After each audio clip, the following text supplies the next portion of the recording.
Hello and welcome to the Speaking Frankly Football Show. I'm Frank Hughes, the chairman of Skelmersdale United Football Club, and alongside me is my co-host and passionate press officer AJ the Jet. Not that being involved with the football club is a prerequisite for hosting a football podcast, but it certainly helps. We are ready to dive headfirst into the vibrant world of non-league football in the Northwest, and we might even take a moment to discuss some of the bigger headlines in the sport. We'll explore life in the Northwest counties, bring you interviews with well-known faces in the league, and analyse how local teams are performing while making bold predictions for their upcoming matches.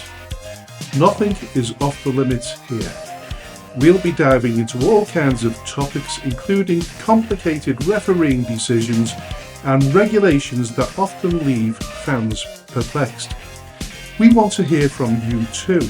This is your show, so don't hesitate to reach out with topics you want us to tackle.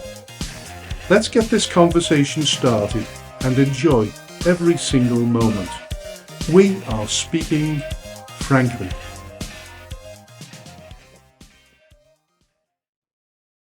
Hello and welcome to the 11th episode of the Speaking Frankly Football Show. Amazing.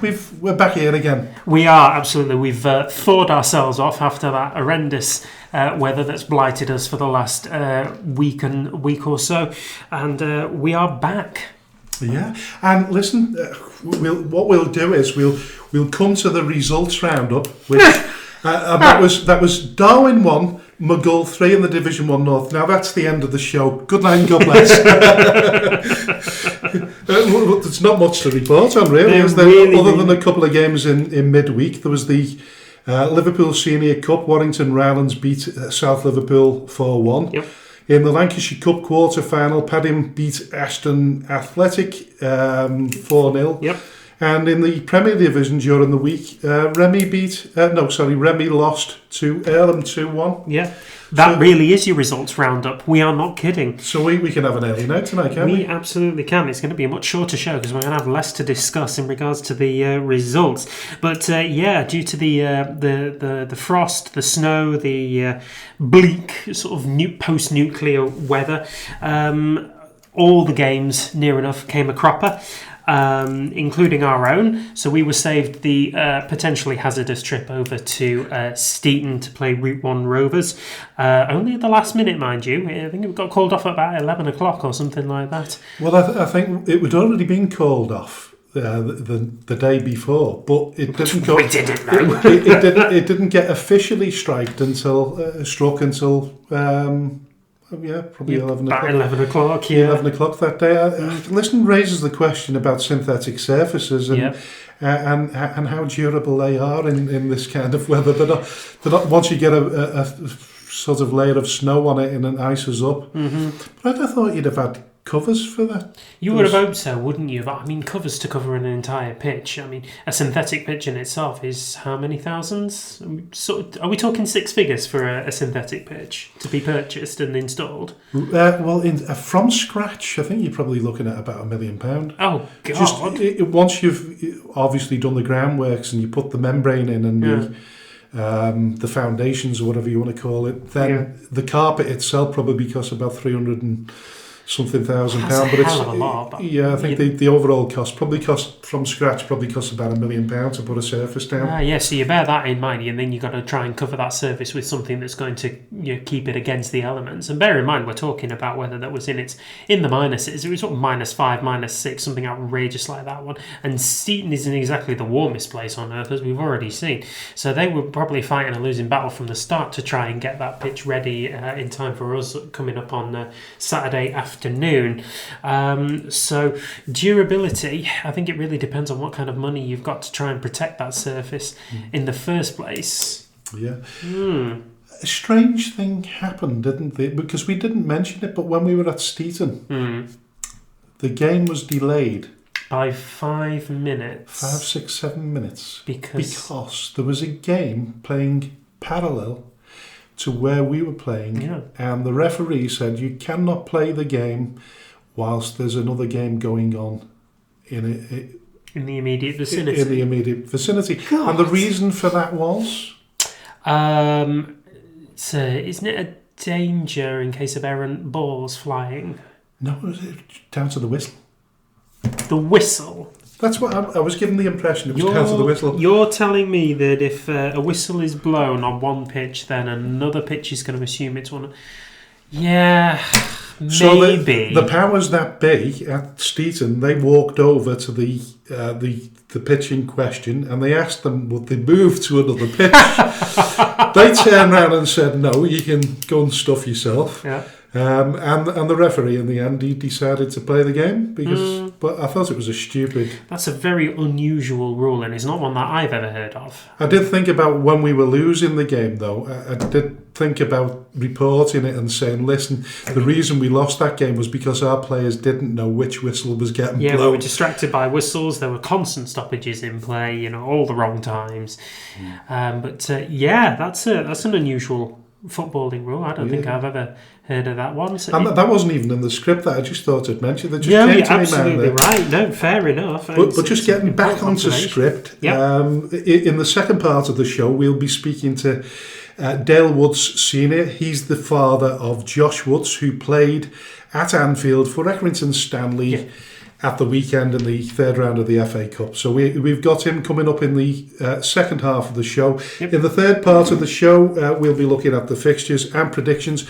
And of course, like AJ's alluded to there was only one result at the weekend. So our predictions last week in the hour we waffled on about it was all for nothing. Near enough, yeah. I think if we'd predicted postponements, we'd have absolutely killed it. But that doesn't come up in the win, lose or draw scenario. So we'll do it all again this today, and we hope very much that the majority of games do actually go ahead. And if I didn't say it already, I think there was only one result, and we both got it wrong because who would have guessed that McGull would have beat Darwin at Darwin? Yeah, Darwin are flying high, to say the least. On an absolutely magical run of form, looking to try and grab a playoff place at the last minute, and McGull have very much stunted that run. It's a brilliant result for them. McGull are really good. We played them 3 times, and they've turned us over on each occasion. And they're an exceptional team, really, aren't they? Probably sort of underrated, aren't they, in that sense? I think so, yeah. I was going to say that probably their centre forward is Jason Hill that's been scoring all the goals, but he didn't actually score on this occasion. No, he didn't. He got 4 against us. Was Daryl Brannigan on the score sheet? He was. He scored the third goal. Yeah. So that's they're a good team, aren't they? Yeah, they on are. The day. Yeah, they can be, and Brannigan sort of knows where the goal is, as does Till quite clearly. But that's a lethal strike force up there, and then you've got your man on the right wing who used to play in the Premier League. Was it Adam? Yeah. Adam, he was clearly so Adam memorable. Adam, what's his name? Clearly extremely memorable. Sorry. But listen, we'll move on. And it's quite interesting, really, because we're going to touch on the FA Cup. We are. First of all, we're going to be talking about that in the second part of the show with Dale. But Tamworth denied a replay which has cost them a potential fortune. Now, we knew before the season started that the rules had changed and that replays wouldn't take place until the 5th round, is it, of the FA Cup? Something like that one, yeah, absolutely. And it's I think it was made out of a priority for the higher clubs who've got, European commitments, international scene commitments as well. And, they can't get bogged down in replays against lower league opposition, clearly. So who were Tamworth playing? Were they playing? Tamworth were playing Tottenham. Tottenham, I thought it was. Yeah, and actually pushed them all the way to extra time. So was it 0-0? It was 0-0 at That's incredible after 90 minutes. Yeah, absolutely extraordinary. Yeah, Tamworth made a really good account for themselves. Obviously Tottenham's form this season has been a kind of pointer as to why they are 12th right now, 13th in the league or something like that one. But even then, with the lineup that they had, you would have expected them to, kind of breeze through this. And that's no disrespect to Tamworth at all, but you would expect it. Well, listen, we've seen it before because many moons ago, Manchester United drew with, or Burton Albion drew with Manchester United in the third round of the FA Cup. So it's not unusual. No. It's hard not to feel sympathy for Tamworth, but knowing that the rules have been changed before the game, it's one of those. I think it's incredible. Which camp are you in? Yeah. They reckon they haven't lost £1 million because they really changed, but it's a what if, isn't it? It's a what if. It is really a what if, and I think the majority of fans would say that it's a ridiculous rule, and it does really ruin the magic of the FA Cup. Imagine sort of going away to the Tottenham Hotspur Stadium. You've got a 60,000 seater sellout there. You're in line for an enormous payday as a rep of Tamworth. And I think the other interesting thing is, unless I'm wrong, hasn't the FA Cup now started to go behind a bit of a paywall? Sort of noticeably less games available on terrestrial TV. I've not noticed that. No. I don't know. I mean, well, United versus Arsenal was one that absolutely should have been on terrestrial TV because of how much of a headline grabber it was, and it wasn't. It went to Sky. It was behind the paywall. Oh, right. Really frustrating, that one. But obviously very, very gutted for Tamworth, but they'll have made an incredible account for themselves for however much that counts for something.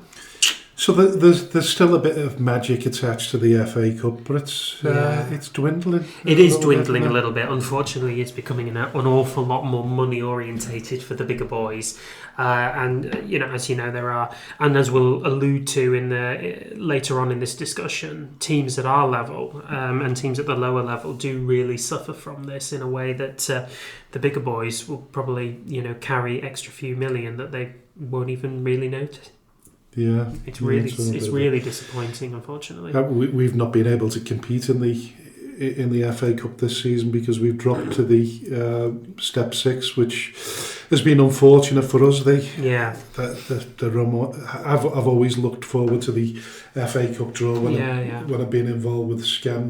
There's nothing finer than waiting for if you've progressed from the extra preliminary rounds and you manage to get to the point where the draw takes place on a Monday, there's no finer feeling. And of course, you want to then draw a team away from home with the chance of. You'd love a big club, wouldn't you? Even in round one, big clubs exist, don't they? The ones in the football league, you'd want the football. SCEM got Harrogate Town, didn't they? Harrogate Town, I think, won at the weekend, didn't they? So they're into the 4th round.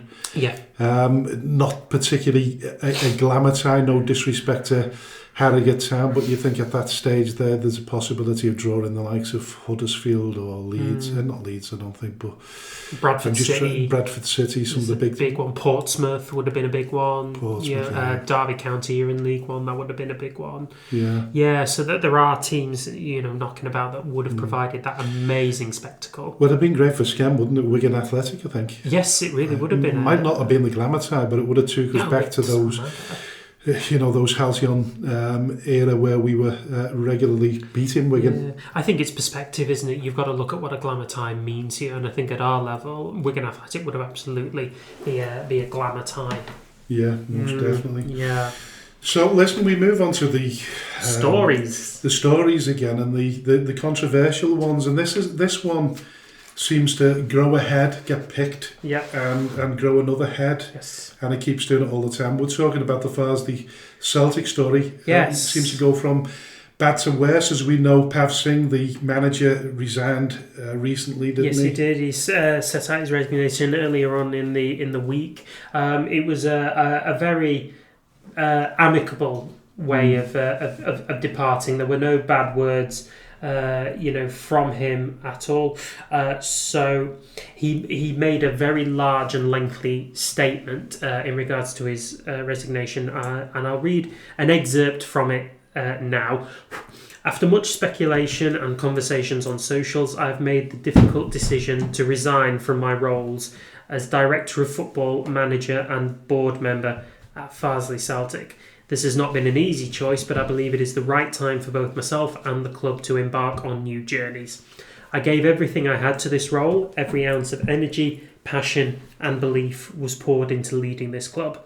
I never wavered in my dedication to the players, staff and fans who made this club so special.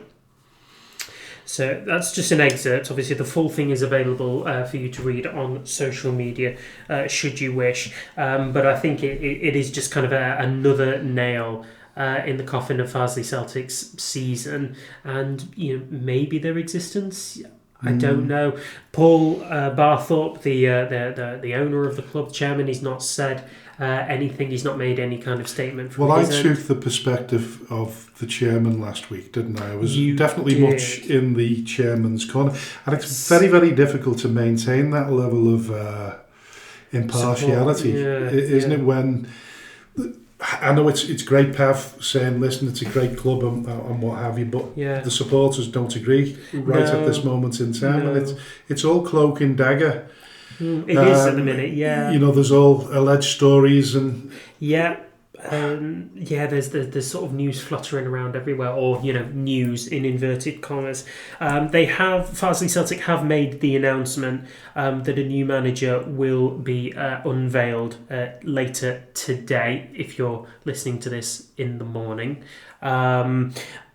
there's sort of any and all rumour about who it might be. Neil Redfern is a popular one. So somebody said it might be Paul Barthorpe himself. Goodness me. That would leave him very much in the firing line, and I don't think that's his style.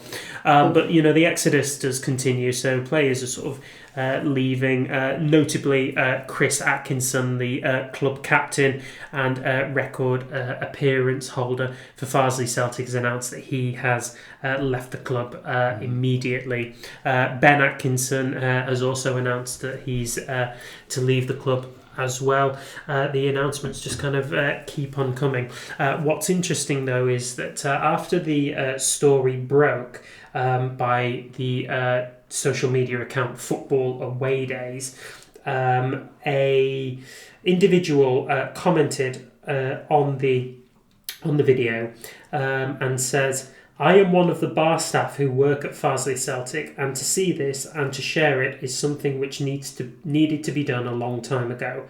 The club has no money coming in whatsoever, hence why the pitch looks the way it does. Us bar staff have not been paid our wages since last February. Hopefully this video will spread awareness and get us the money we are owed.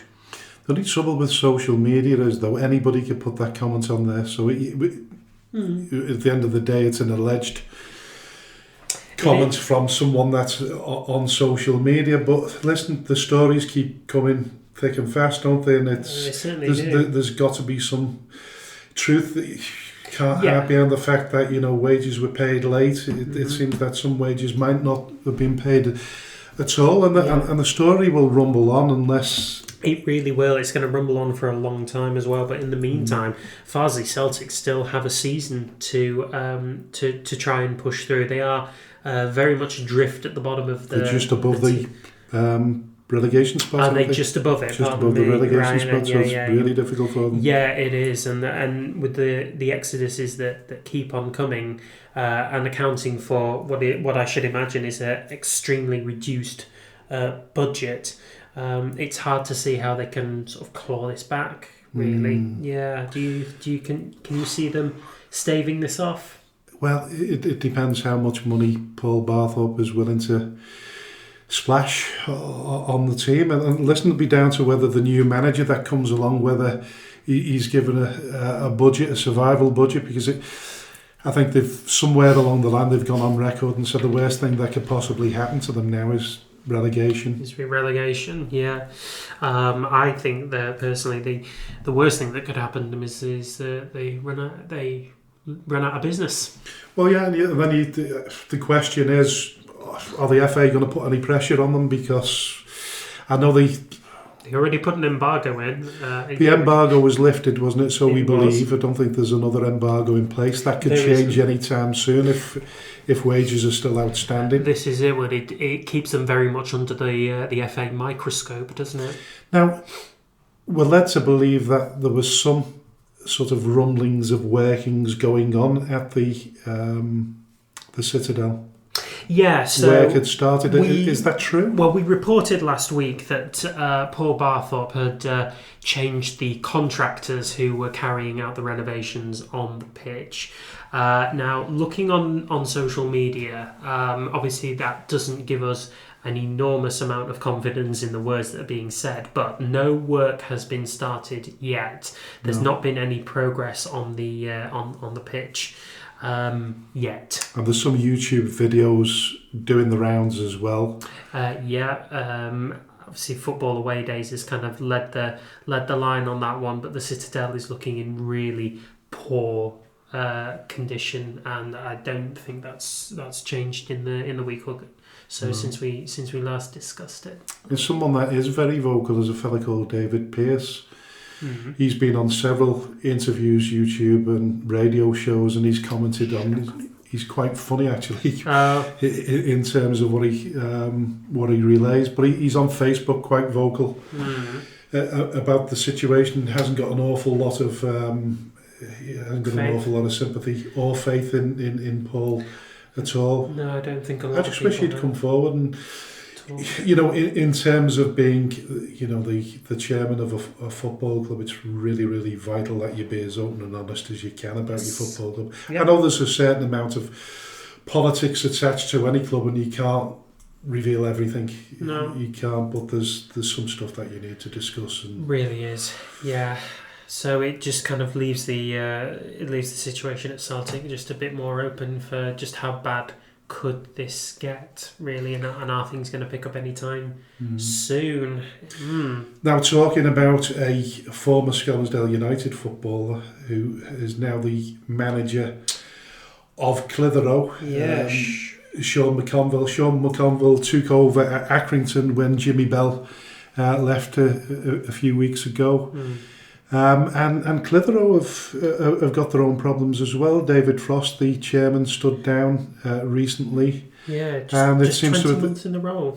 Yeah, and it seems there's been a reduction in budgets there by 20%. Yeah. Yet they managed to get a really good 2-0 win away at Wythenshawe, which I think that was Wythenshawe Town rather than the Wythenshawe that we're going to talk about. But yeah, so the director of football, Carl Garner, has gone on YouTube to highlight the issues and the problems that they're facing at the moment. He certainly has. Well, both he and Sean McConville both had interviews regarding this situation. So Garner has said that there is a certain level of ignorance that is being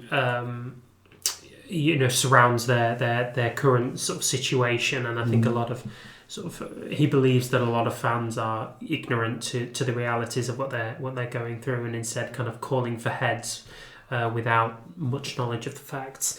He said that they're under sort of very difficult financial constraints, which has had quite a drastic impact on their ability to bring in players, and they're reliant on a lot of loan deals. They're operating on reduced costs. They're setting up ski funds and fundraising schemes in order to kind of keep them going.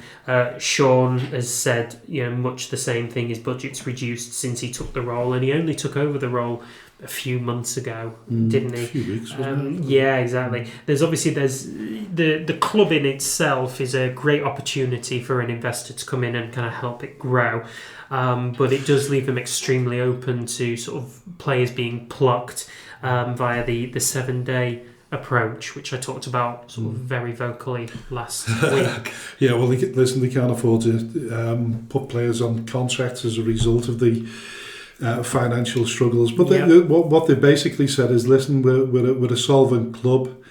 They've reached all of their targets in terms of expectancy, in terms of gate revenue, cup revenue. They've excelled in those particular areas, which is all very bizarre, really, because if you've excelled in all of those areas, then where has it gone wrong? As an investor pulled out, was Dave Frost investing in the football club. I don't know any of these. The ins and outs aren't there really, are they? No, but it's all very... Listen, Clitheroe, by the way, fantastic club, fantastic supporters. Yeah. Tommy Lawson, once manager of Clitheroe, believe it or not, had a very good time down there, and is always very well received when he goes there. Very, very vocal support, Clitheroe. They're very passionate. Yeah. I think they were fortunate. They sort of had a bounce from...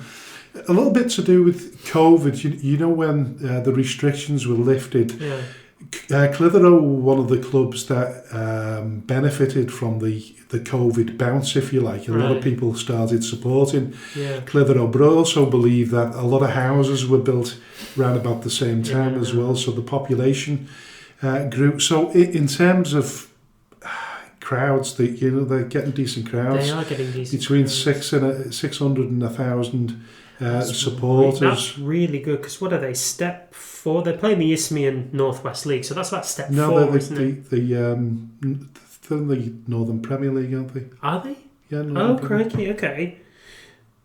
No mistake. That being said, their seasons, despite a kind of these financial constraints that they're operating under, they're having quite a decent season on the pitch. They're in 14th place. They were hovering a little bit, and I said, the result that they had.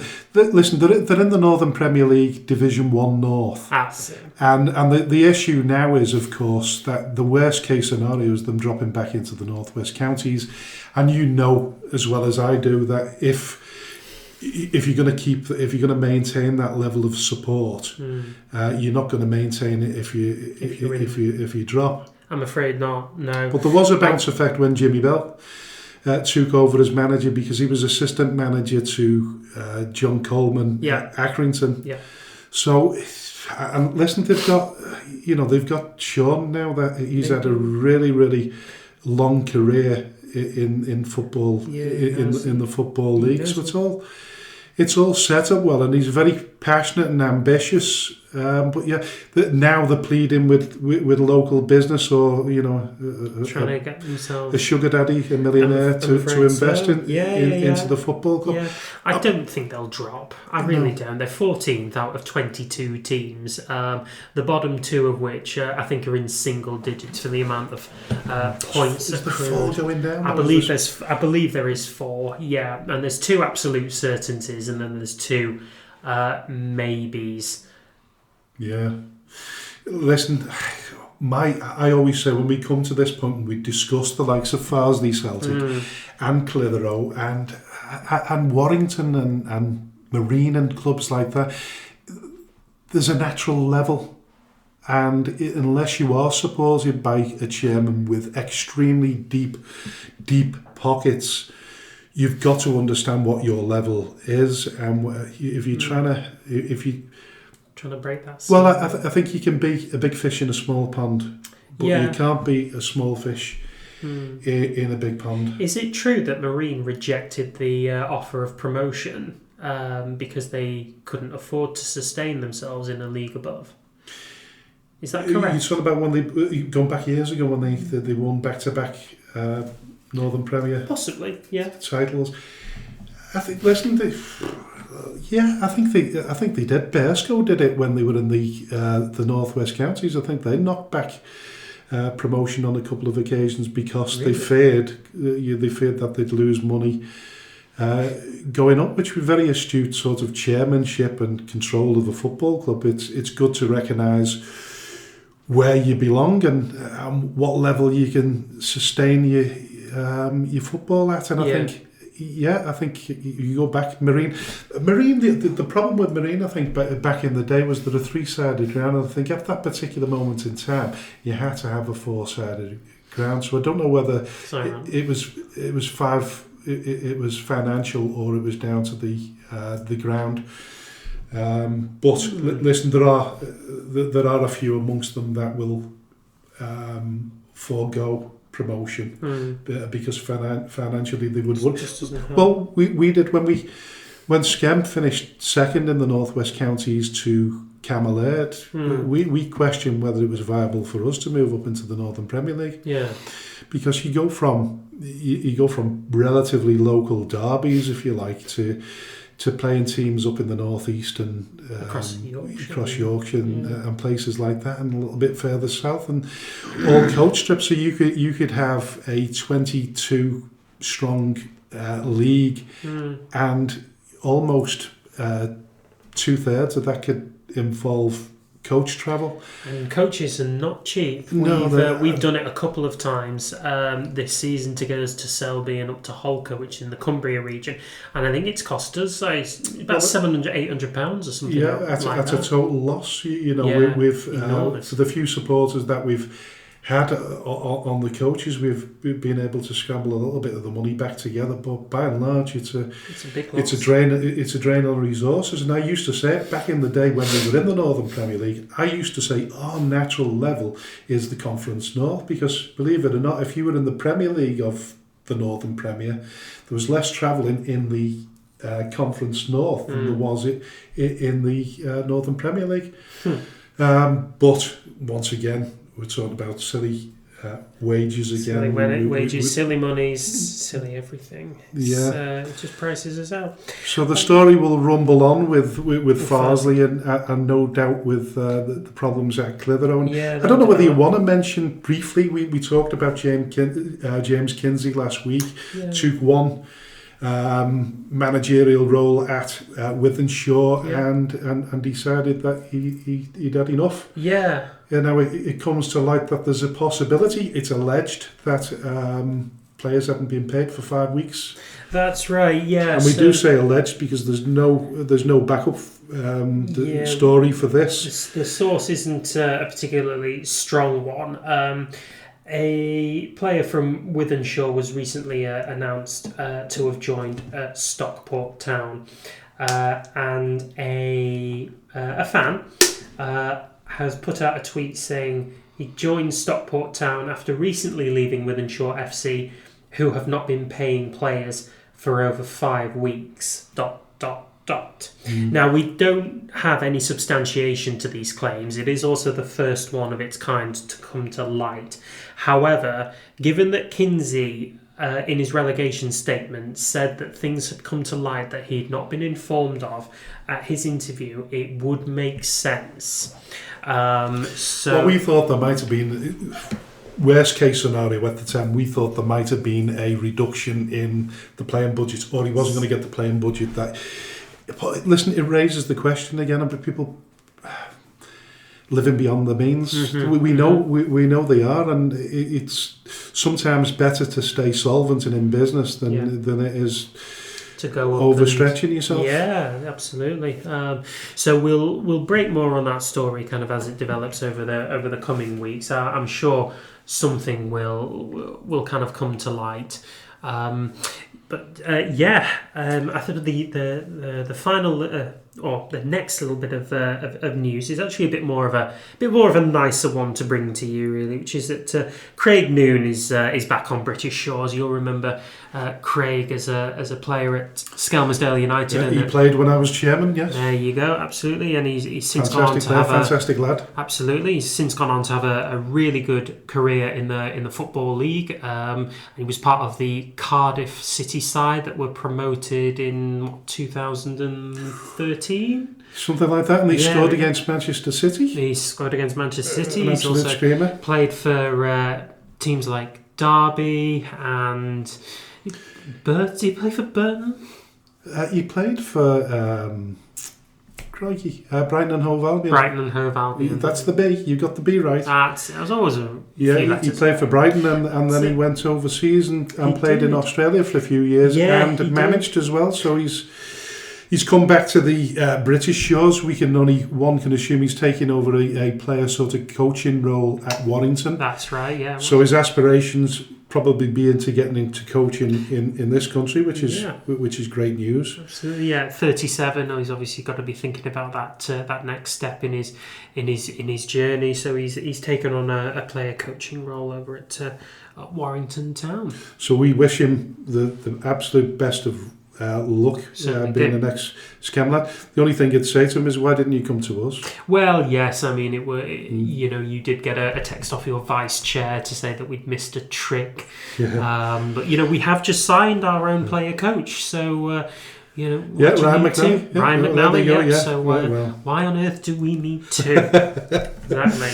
But listen, I just want to go back a little bit to what we discussed last week about allocations and promotions. Yeah, absolutely. Because I didn't manage to get anybody on the show, and we will have somebody on the show before the season's out to discuss this a little bit more. Yeah.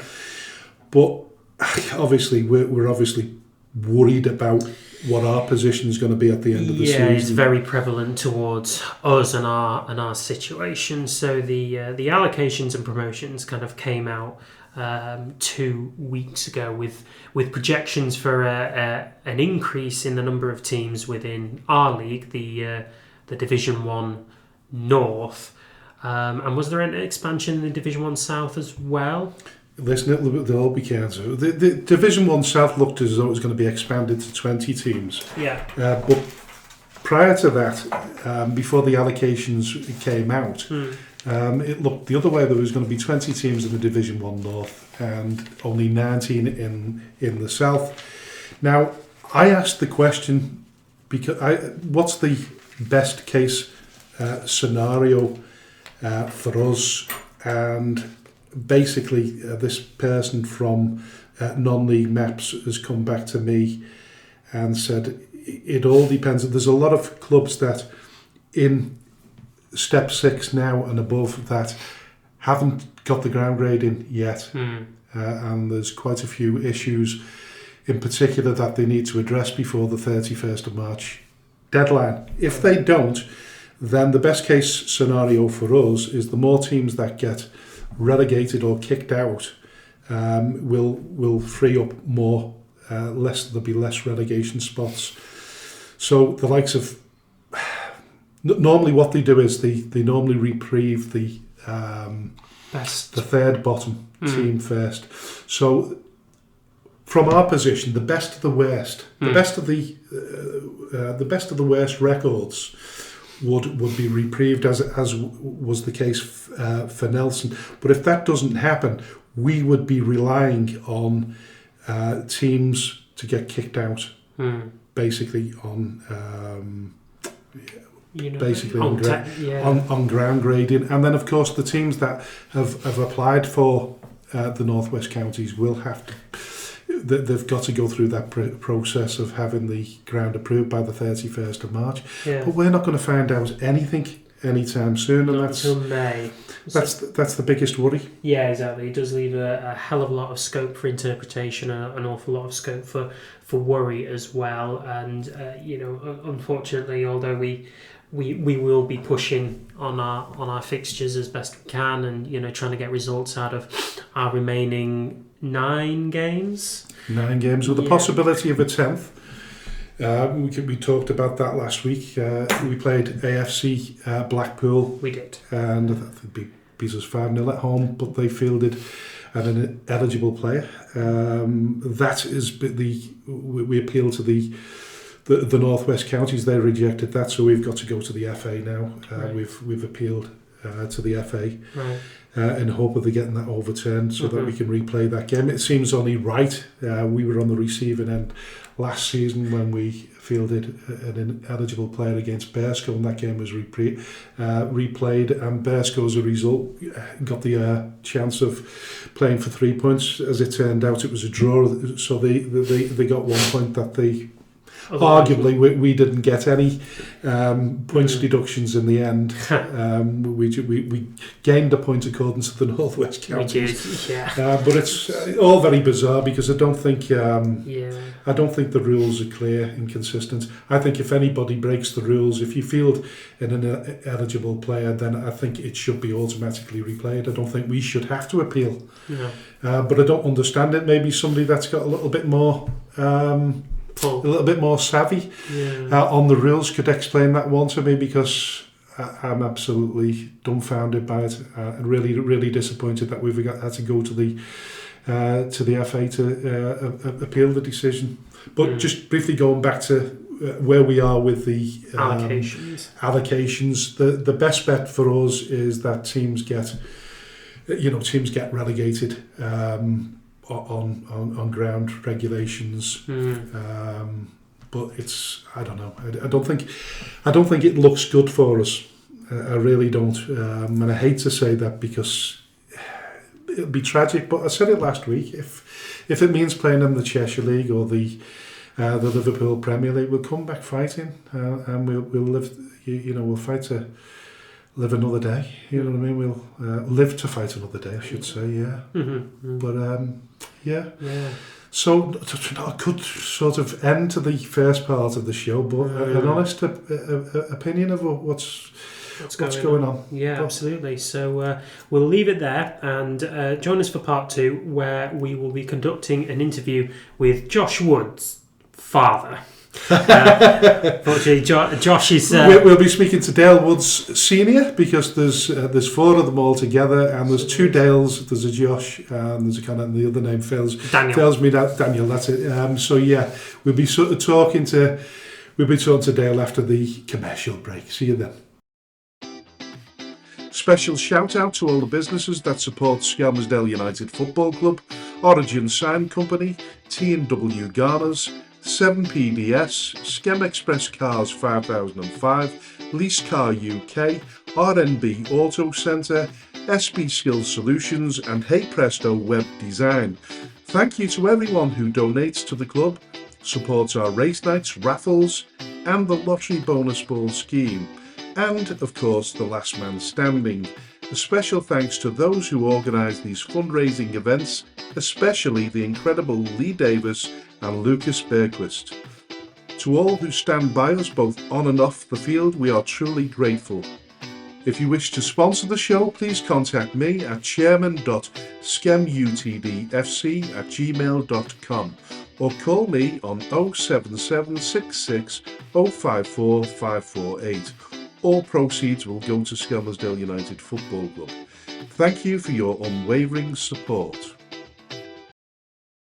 Welcome to the second part of the show, and I'd like to introduce Dale Woods Snr, who's the father of Josh Woods, who played at Anfield for Accrington Stanley in the 3rd round of the FA Cup at the weekend.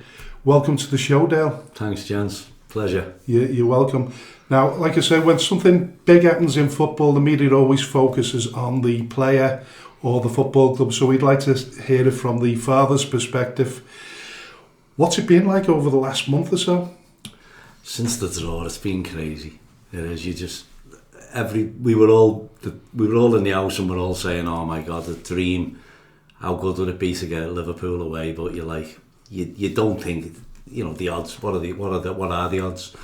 You don't think it's going to come out, and just phenomenal, just like dreamland for them and me.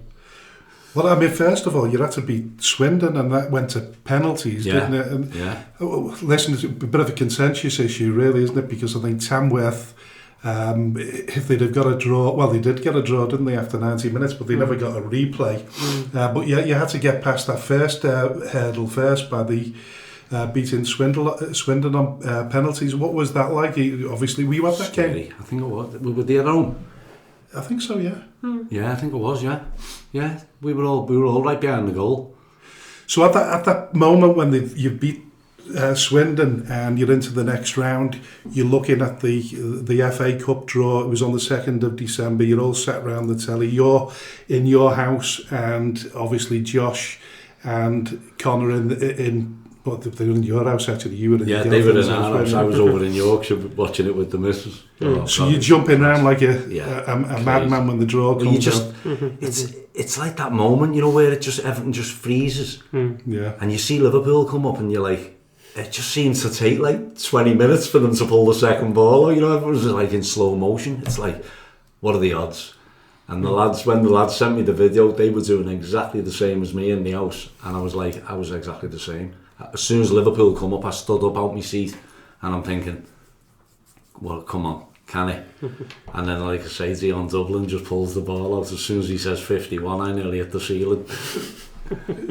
Absolutely amazing. So when the day comes round itself, what's the preparation for the game? I mean, how is Josh feeling, first of all, after, once it's all sort of died down, the draw, then obviously the media circus took over then, didn't it? I think he had a hard week. He was getting, like, I never seen much of him because obviously he was training. Yeah.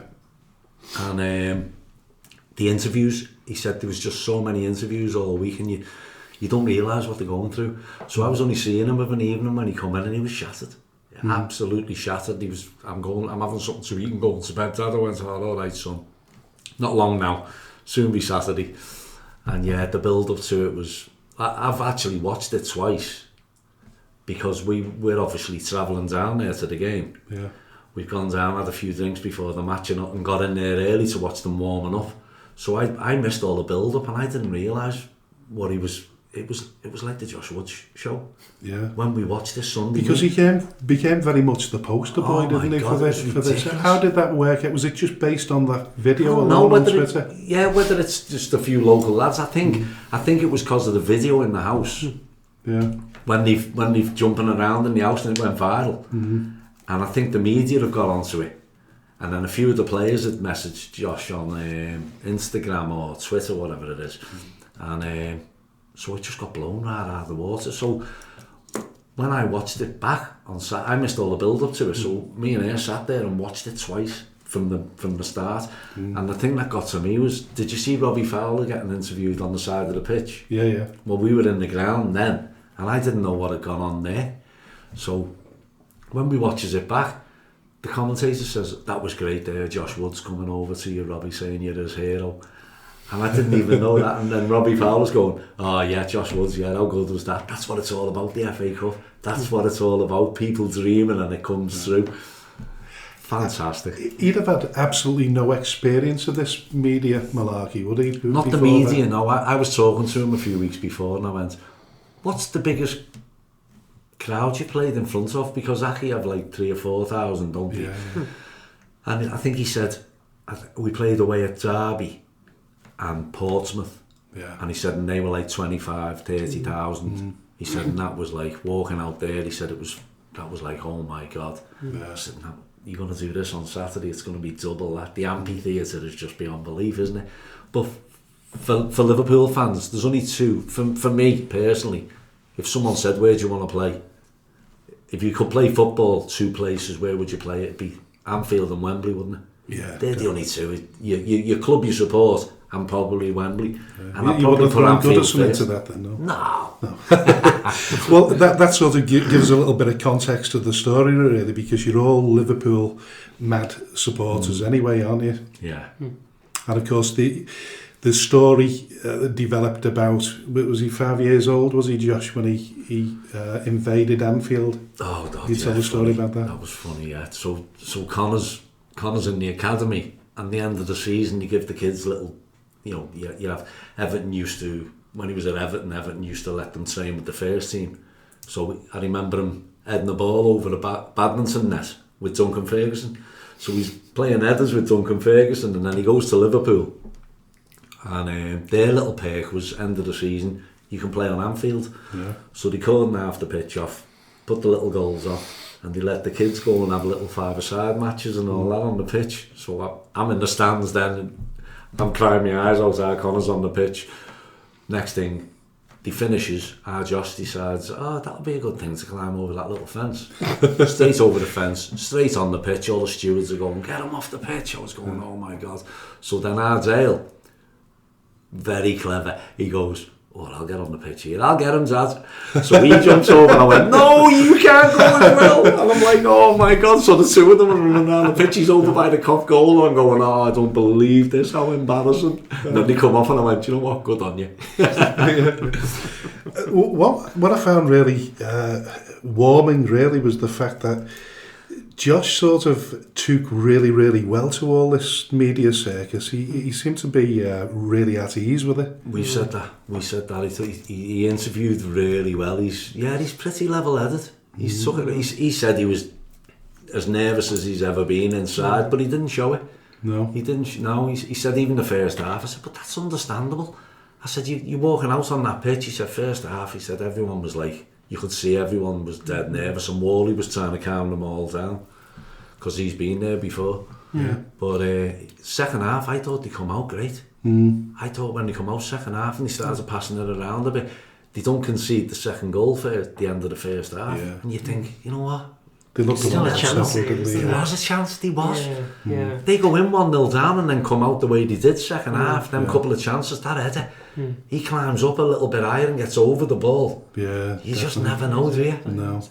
Did you have any? Obviously, you've had the expectation or the hope that you draw Liverpool. It's now there. Do you or Josh kind of any sort of dreams of anything that could possibly eclipse that over the 90 minutes? Like, if he scores, would that sort of top being at Liverpool? Well, obviously. Yeah. All the lads. Well, he's at the crossbar, hasn't he? All the lads were saying to me, "You went, what do you think?" And I went, in my heart, I said, it's going to be 6 or 7-0, isn't it? I said, but if he can smash a goal in, I've always, all the kids growing up, I've always said to them, do you know what? If you're getting beat 7-0, 8-0, right from when they were kids, I said, just be the best player in your team. Just that's it. I said, you can't change that score. I said, but just be your best player. Just try and do your best. If you're getting beat 6-0, just try and score a goal. Just try and get a goal. Yeah. I was going to say, Josh describes what happened as going from nothing to something to everything. So it really, really meant a lot to him. Yeah. Oh, it is. It's dreamland, isn't it? It was like my partner, she'd never been to Anfield. So last year, I got tickets for one of the games, and I thought, you know what, the day before the game, I'll do the tour, because I've never done the tour. I'm 60 years of age, I've never done the Liverpool tour. No. So I thought, I'll take her, have a look around. It was hilarious, because it takes her down the tour. We're going round, and because there's so many people on the tour, he's asking loads of questions, and I'm shouting all the answers out. And he went, look, he said, enough's enough. He said, you don't answer anymore. I'm just sitting there and going, yeah, Bob Paisley, Shankly, Kevin Keegan. He's going, will you shut up? So she was laughing her head off, like, and then the next night I took her to the game. I said, wait till you walk up here. If the hairs on your neck don't stand up when you walk up them steps and see the pitch, I said, don't come again. So since the draw took place, you've obviously an awful lot of people around the town. I bet you've been stopped everywhere you were going. Unbelievable. Yeah, it's funny enough, I was at the driving range yesterday and one of the lads come over and he went, how good was that? My next door neighbour, we haven't lived next door to each other very long, and he went early, he said, I don't watch football. He said, but I knew he gets on great with me lads. And he went, that's the first full football game I've ever watched. He said, how good was he? He said, I went, oh, thanks a lot. Thanks very much for that.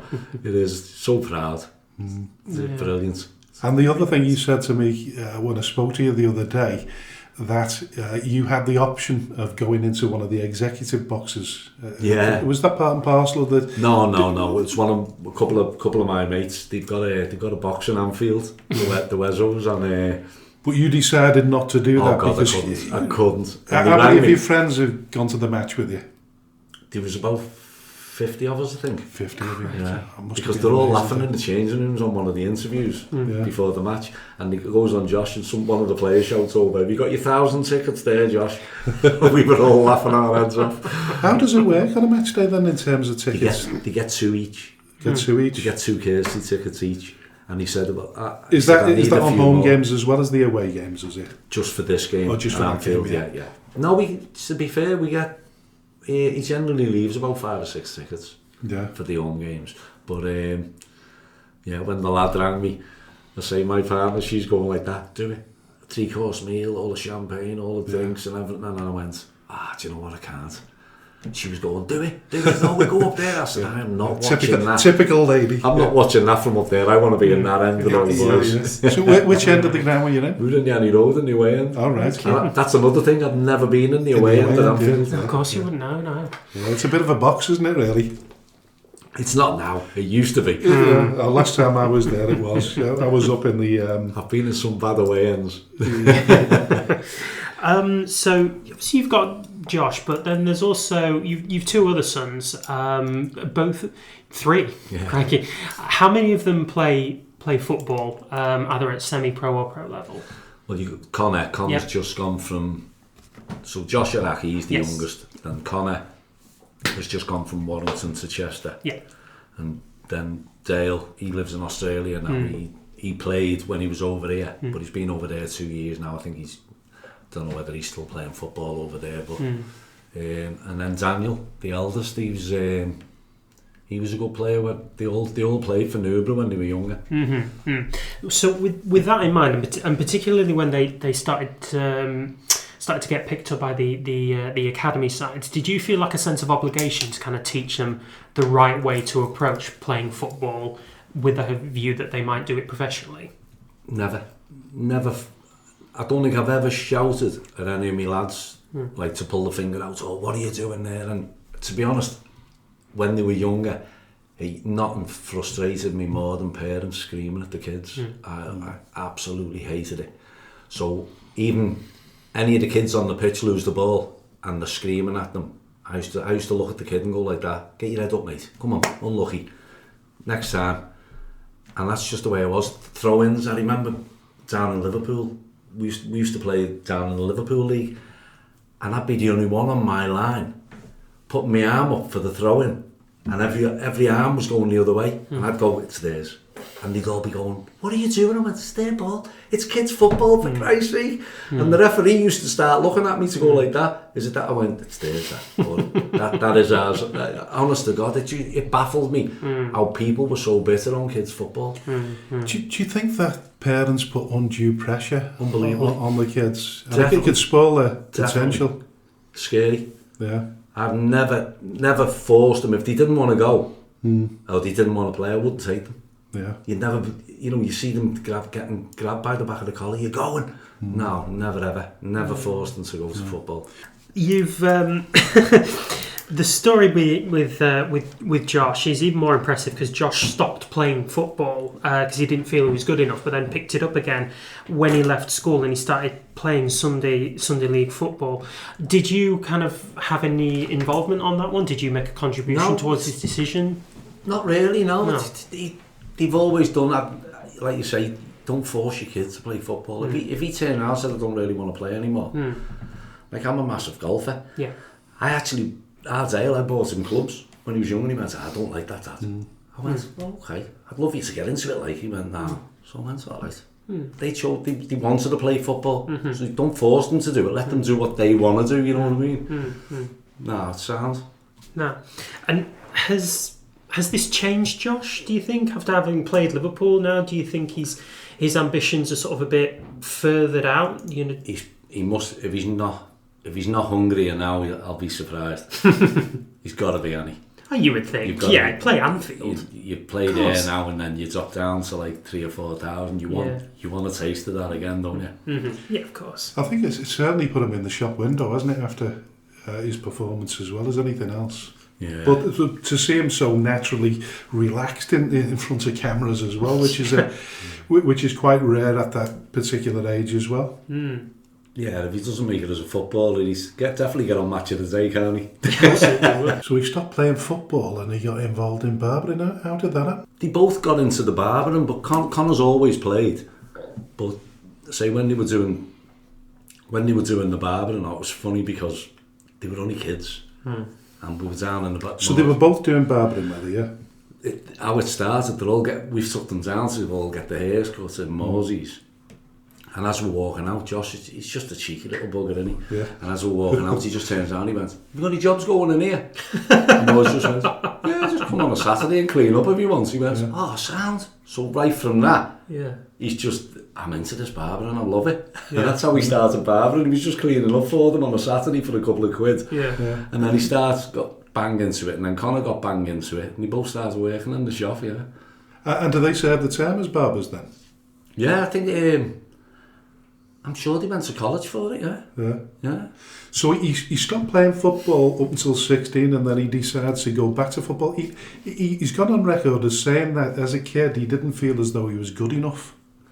And then all of a sudden he's picked up the ball again and he feels as though he's better, he's improved better than some of his... Sometimes missing it's better, isn't it? Yeah. You know, having a little break. Yeah.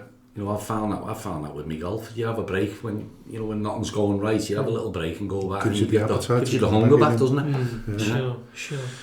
So he, in terms of from 16 years of age, then he's gone to.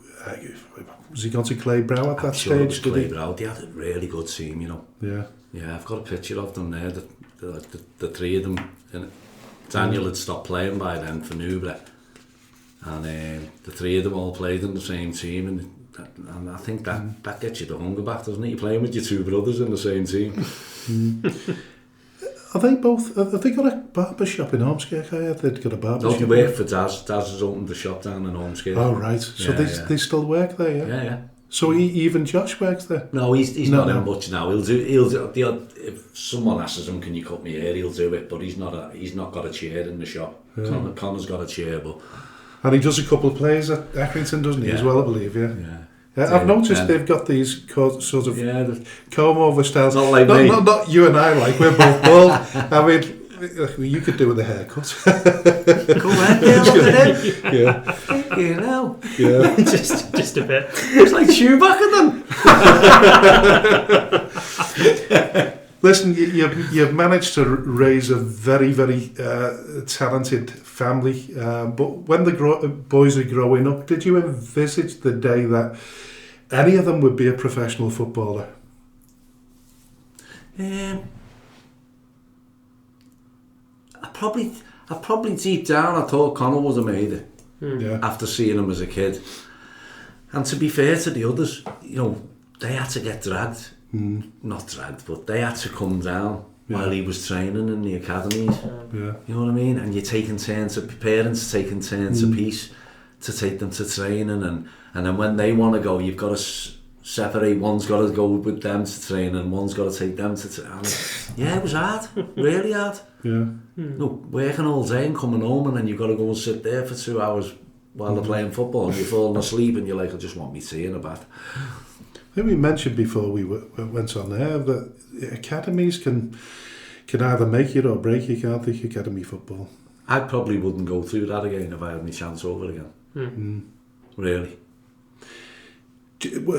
How does that work anyway? How did it work for Connor? Because Connor was at Liverpool, wasn't he? Everton and then he went to Liverpool. And Liverpool.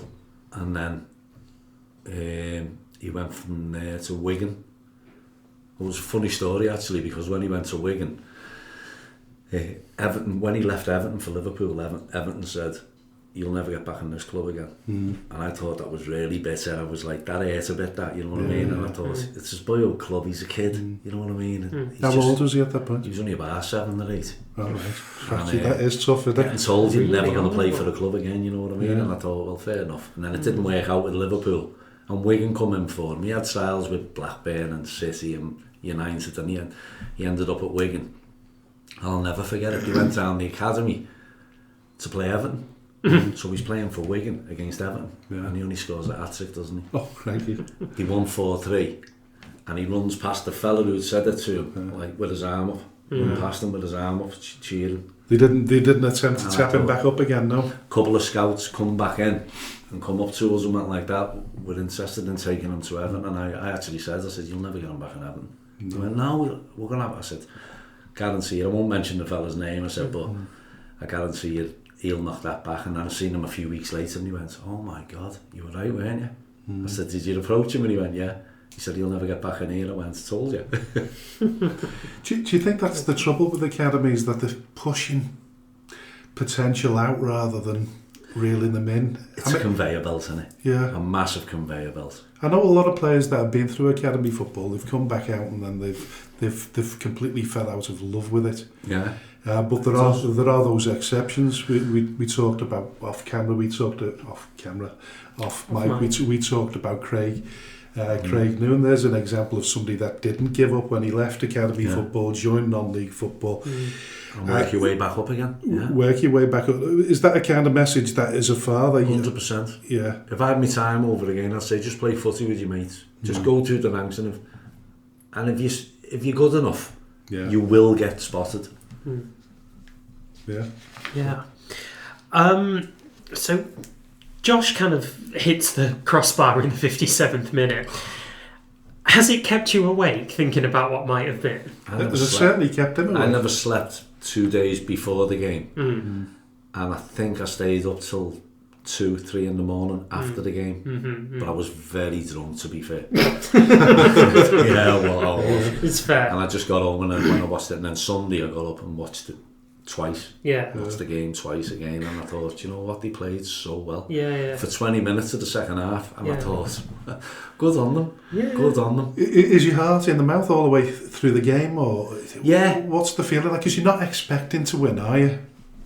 No, never in a million years did I think they win. And your heart's divided. Yeah. You know, everyone was saying, all the Reds, every Red was saying, I got a message off one of my mates, Moe. We were all season ticket holders years ago, and he turned around and he went, I hope he scores, but I hope they don't win. And that's a typical Red. Yeah, it's your Red. And I was the same. I went, I'm virtually the same. I said, I'd love him to just slot a goal. That's my day done. Yeah. But you know what? He done enough. He done enough. Yeah. How did he feel after it? Really flat. Once it's all over, because to be honest with that game, it's over in a flash, isn't it? Yeah, but the build-up had been for about a week. I think the build-up was probably better, but it's like going on holiday. It's like booking a holiday, isn't it? You're buzzing. Yeah. You're buzzing for that build-up till you get on that plane. Yeah. And then you land, you're back home and you think, oh my God, it's gone. It's over. Yeah. And that's the same as the football match. It's 2 hours and it's over. Yeah. And I was trying to tell him the day before, I went, go there, soak it all in, son. Soak it all in. I said, if you can get there at 8 in the morning, get there at 8. Yeah. And, you know, they all got that. They stayed in a hotel in Liverpool. But that was a good touch off Liverpool when they asked Man United, could they use their training facilities, you know, because of all the snow? Yeah. And they said no. And then they asked Everton, could they use their training facilities, and they said no. Oh, right. And then they asked Liverpool, and Liverpool said yeah. They're playing Liverpool, and Liverpool let them use their training facilities. How mad's that? It's a really nice class, twist, that. isn't it? Yeah, it is. Oh yeah, absolutely, 100%. We're in the middle of January, which obviously means the January transfer window. With the amount of sort of media attention that's been brought on Josh, not least because of his performance there, is anybody thinking about, you know, whether anyone's going to come in for him? We've not got a clue, to be honest, because the lads haven't got agents, and I don't know. I actually haven't got a clue how that works. If someone comes in for him to the club, do they have? I don't know. Do they have to tell him as a player? I don't know how all that works. What's his aspirations in terms of that? I mean, obviously you want to play as high as you can. Yeah. And go as far as you can in the game. Has he got any great aspirations for moving up? He's loving Aki right now. Yeah, he's loving it there. Yeah. Obviously, he'd be looking forward to the next game now, because that'll get rid of all the. And they've got to move up in the league, haven't they? Yeah, they've got to move up in the league, but also, like you say, after the end of the game, and you're saying it's that he's feeling down. There's nothing like getting to the next match to pick it up again, is it? 100%. And do you know what? Look at what the club got there. On the news, they were saying over £500,000 to the club. Is that how much they've made? Yeah. It's got to keep them going for a few years. That will keep them going a while. Yeah, most definitely. Nice that. Shadow of a doubt. Listen, just hitting on, obviously, Connor. He gets a great move to Chester. You must be proud of him as well. Made up. Can't wait for Saturday. So we had, because he was away last night, Leamington. Me and Josh had it on the telly. We watched it, and I've never known a substitute waiting 11 minutes to get on a pitch. 11 minutes on the line. We're going, is he coming on or what? Because Leamington because they'd had a man sent off. Yeah. They were just knocking the ball around the defence. Ah. And they weren't coming out for it. So we're going, will you hurry up and kick the ball out of play so we can get on? But yeah, it was a great win for them, 4-1. And we're looking forward to Saturday now. We're all going down Saturday. Is that Kidderminster? No, the Chester. They were at last night. Oh right, yeah. And they're at home on Saturday. How do you split your time between the two lads then? Well, I try my best to follow the home games. Right. But I've probably been to more away games this year than because my partner lives in Yorkshire. We've been to Grimsby away, obviously, and then Scarborough, Scunthorpe. That's all over that end. Yeah, so I'm in Ayers, and then I'll go to all the away games. Yeah. And then when we're over here, we'll see who's at home and then go to the home games here. But it's great. For the last couple of years, a lot of the fixtures have worked where Aki at home and Southport, when he was at Southport or Warrington, they were away. So then the following week, Southport or Warrington were at home, so I go to that game and Aki were away. So it worked, yeah. So you don't get any moaning between the two of them, like, you go and watch me more than... No. Try not to. No. Listen, have you got any more questions? No. Good, mate. Listen, been absolutely fantastic having you on the show. Well, just like to finish it off by asking you what's the sort of overriding memory from this game? What will you take from this into the future? Do you know, two things are sticking out in my head. I'm going to fill up now, aren't I? I took his picture before they kicked off, and it was just him, because all the players were on the halfway line. I actually got a picture, and there's no other players on the picture. It's just him stood there and the cop, because we were in the alley road, we're looking at the cop, and it's the cop behind him.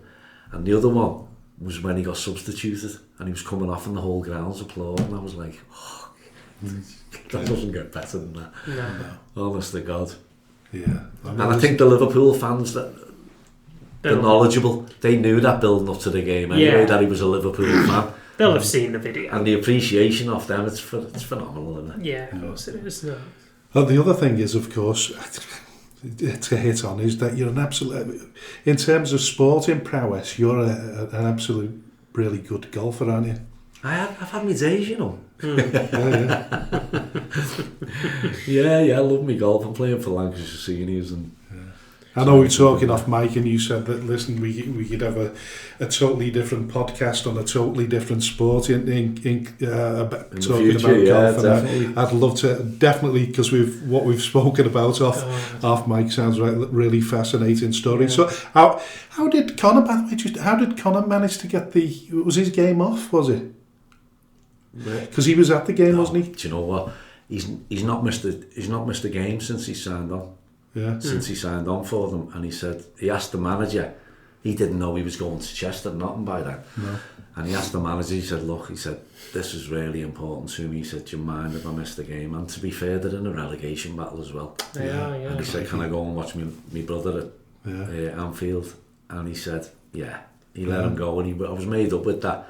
And then that morning, the game got postponed anyway, so his game was off anyway, you know what I mean? But he had to ask the manager, could he go first? Win-win. Yeah. Listen, absolutely fascinating story. All the best to you with your golf, and of course to your very, very talented sons. It's been an inspiring story over the last few weeks. Very much so. Watching it unfold. I mean, we talk about, if you could have managed a draw at Anfield, that would have been absolutely fantastic. And fairy tale stuff does happen. It does extend a little bit further, because I remember Bearscough were due to play Burton Albion in the second round of the FA Cup many, many moons ago, and the game got called off. And the third round of the draw took place, and the Burton drew Manchester United in the third. The draw was for both teams because they haven't played, and they would have played Manchester United in the third round. Yeah. It didn't happen for Bearscough, but it happened for Burton, and I think Burton drew 0-0. Burton drew 0-0, yeah. 0-0. So I mean, fantasy stories. But that's the other thing as well. You look at the smaller clubs, like, and that's their bread and butter. Yeah. You know, if you can do that every 2 years, just try and scrape through to that third round and just get a half decent draw. You know, for £500,000 there just on that one game. Yeah. You know, you scrape through every 2 or 3 years to that third. It's just getting to that third round, and that's so tough to do that. So tough, and then you're sweating on the ball coming out the bag, aren't you? And you don't want that game at home. No. You don't want it at home. You don't want 4,000 or 5,000. You want to go to these 60,000 seater stadiums, don't you? Yeah. I would imagine they'd have probably asked for that to get reversed, wouldn't they? That fixture. I think I read somewhere that Andy Holt said that he'd have probably got that reversed if it had been if it had been drawn at their place. Because Salford got City away, didn't he? Yeah. And that's another one where you'd look at that, because when they come up, I thought, are we going to get City away? You know, it's another one. And then Salford, they got their dream Manchester team playing the Manchester team. They did. If we'd have got £500,000 in the third round of the FA Cup, that would have kept us going for 10 years, wouldn't it? Yeah. Oh, just the thought of it. Exactly. Exactly. Yeah. Listen, that's a good way to Whimsical. That's a good way to round it up. Listen, Certainly is. thanks very much. Thanks for coming on the show, Dale. It's been an absolute boys. pleasure. Thanks for having me. Thanks very much. Cheers, Thank Dale. you. Thanks a lot. Thank you. Special shout out to all the businesses that support Skelmersdale United Football Club, Origin Sign Company, T&W Garners, 7PDS, Skem Express Cars 5005, Lease Car UK, RNB Auto Centre, SB Skills Solutions and Hey Presto Web Design. Thank you to everyone who donates to the club, supports our race nights, raffles and the lottery bonus ball scheme. And, of course, the last man standing. A special thanks to those who organise these fundraising events, especially the incredible Lee Davis and Lucas Bergquist. To all who stand by us both on and off the field, we are truly grateful. If you wish to sponsor the show, please contact me at chairman.skemutdfc@gmail.com or call me on 07766 054 548. All proceeds will go to Skelmersdale United Football Club. Thank you for your unwavering support. Welcome to the third and final part of the show where we talk about fixtures and predictions. But first of all, thank you to Dale Woods Snr. What a fascinating interview. We could have gone a lot further on that one, couldn't we? We certainly could have done, yeah. He had an awful lot to say. He's so proud of his boys, isn't he? He really is. Even obviously Josh has excelled on the Anfield stage, but Connor is plying his trade really, really well in with Warrington and now with Chester. He's obviously such a passionate family man, and an awful lot to say about how he's handled his boys playing football growing up. And we didn't touch on it then. It was one of the questions I should have asked, but in terms of longevity in football, particularly at that level, these lads are not going to earn their king's ransom unless they get bigger moves than these. So they've got to keep themselves switched on now while they're young and look after those pennies. We certainly know that Josh and Connor both got their heads screwed on, very intelligent, astute young lads, which is a rarity in football. So hopefully they'll put a few bob away, start investing maybe in property or whatever while they can, and then hoping they can get involved and stay involved in football and preach what they've practiced over the over the years. And like we said before, I think it's for a lot of players that have played non-league football, have had to drop from the academies to non-league football to carry on being involved and pushing yourself forth and realising that it's not the end. If you're kicked out by Everton or Liverpool or Wigan Athletic, it's not the end. Fight for your place. There's a lot of players done it. Sean McConville did it. Georgie Donnelly did it. Craig Noonan, who we talked about, he's done it. These are fantastic young lads that carved a career out of football, having to drop down back into the non-league. Yeah, absolutely. Listen, I'm certain that there's probably a few players amongst ours now at Skem that will one day grace. There might be one or two of those players that might grace the football league circuit. The football league pretty soon. I'm pretty sure if they're good enough, talented enough, and they keep their head down and keep going. Then who knows what can happen? Yeah, they'll be the next Craig Noonan and Sean McConville. Yeah, which we certainly do. Yeah. So listen, last week we we predicted everything, and obviously one game at the weekend got played, but we're hoping we'll be a little bit better now. The thaw has taken place, but it's a little bit icy overnight, so slightly, worry that there might be a few games called off again. Maybe, we approach the business end of the working week here. Teams will be checking their pitches, checking the weather reports, being in touch with the northwest counties. All we can do is just hope. Really, there's a lot of games of football to be played across the scope of the weekend, so we'd hope very much that some of these will actually end up being played, really. So we've got a game on Thursday night. So obviously that will have been yesterday. So it's just about kicking off now as we record this, which is Lower Breck versus Prestwich Hayes. So my money will be on a home win there. Yeah, I think we've got to go for Lower Breck on that one, purely based on the... Although Prestwich Hayes have had a little bit of sort of a renaissance. They've won 2 in their last 4. Yeah. But yeah, you've got to give it to Lower Breck, haven't you? You kind of do, yeah. They're having an amazing bounce of form, really. There are 3 teams that have won their 6 games in a row, and they are one of them, and they've scored 19 goals and conceded just 5, so you'd bet on them to score a few more and take 3 points there. Chadderton versus FC St Helens, which is tonight. Yeah, it is. It's not Thursday night, but Friday night. That's a Friday night, so that's a 7:45 kickoff down at the Avro. Normally, I would have said a home win, but Chadderton's form's wobbled a little bit recently. So, we said this last week. It had wobbled, and they've not had a chance to sort of resurrect that. Arrest the decline. But listen, FC St Helens, they've had a bit of a wobble recently as well. But they have two good teams. You'd have to say the difference between them is that Chadderton know how to win a little bit more. They do, yeah. I mean, they've had a couple of difficult results recently.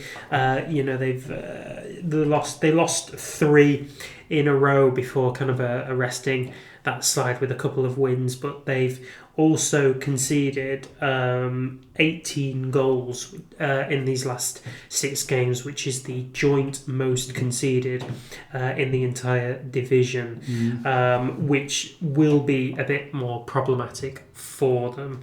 FC St Helens aren't, enormous scorers by any stretch of the imagination, but, you'd think that they would be looking to take advantage of that, really. Interestingly, if you look at the league table, Chadderton, their away form is better than their home form because they're playing away from home every game, aren't they? They are, yes. They're not always playing at the Avro, I think they've had to go to other places, haven't they? They have, yeah. So the Vestergaard Stadium isn't accessible for them at the minute. So the bulk of their games at home, they are playing at the Avro.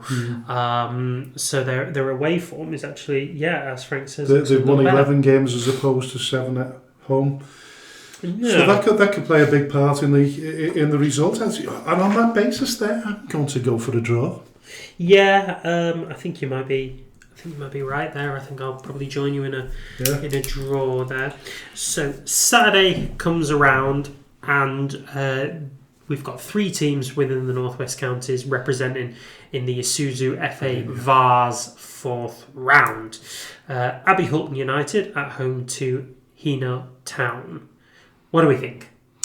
Well, I think I'd have to look at what I said last week to be perfectly honest with you. Because I don't want to appear as though I think I've gone for all the Northwest Counties teams, haven't I? To be fair, I backed 2 of them certainly, and one of them was Abbey Hulton United. So I'll do the same again this time. I've gone all 3. I've gone Abbey Hulton to win at Hino Town, and Atherton at home to Hallam. Yep. I think these are all difficult games, by the way. By the time you get to this stage of the conversation, the competition, they should be, shouldn't they? They really ought to, 100%. So Atherton, I think West Didsbury away to North Shields, but they've probably got the most difficult tie of all. Yeah, absolutely. North Shields are a bit of a powerhouse in that northeastern division, so I would think that is where their FA Vars adventure ends.